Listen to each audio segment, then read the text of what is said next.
ঢ্যাঁড়স ঢ্যাঁড়স আর ঢ্যাঁড়স, এই একই খাবার একই সবজি খেতে খেতে আমার দুই মেয়ে তো খুব বোর হয়ে গেছিলো। আমি ভাবলাম একটু নতুনত্বভাবে বানিয়ে নেওয়া যাক। তবে আজ কিন্তু রান্নাটা সত্যিই খুব ভালো হয়েছে, দুই মেয়েও ভালো বলেছে, বাড়ির সবাই।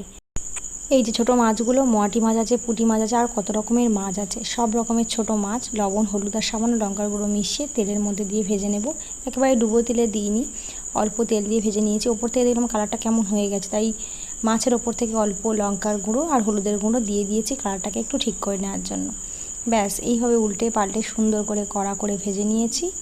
ছোটো মাছ ভাজা খেতে তো দারুণ লাগে, এটা হলে বোধহয় আর কিছুই চাই না গরম ভাতের সাথে।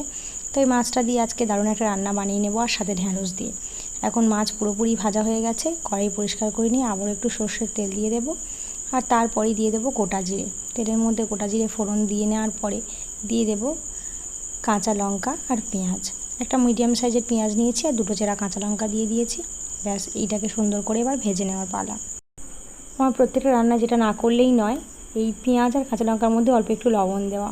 তেলের ওপরে পেঁয়াজ দিলেই আমি অল্প লবণ দিয়ে দিই, যাতে করে পেঁয়াজটা তাড়াতাড়ি নরম হয়ে যায়। তারপরেই দিয়ে দেবো একটা গোটা টমেটো, টুকরো করে কেটে নিয়েছি। টমেটোটা দিয়ে সুন্দর করে ভেজে নেব। টমেটো যতক্ষণ না পর্যন্ত একদম নরম হয়ে যাচ্ছে ততক্ষণ পর্যন্ত এইভাবে আস্তে আস্তে ভেজে নেব। তো আগে থেকেই আমি ঢ্যাঁড়সটাকে পরিষ্কার করে ধুয়ে তারপরেই কেটে রেখেছি, যাতে ওর যে নরম হরহরে ভাব সেটা না বেশি করে বোঝা যায়। তার জন্য আগে থেকে আমি গোটা ধুয়ে নিয়েছিলাম, তারপরেই টুকরো করে কেটে রেখেছি। এবার কড়াইয়ের মধ্যে দিয়ে সুন্দর করে নেড়ে ভেজে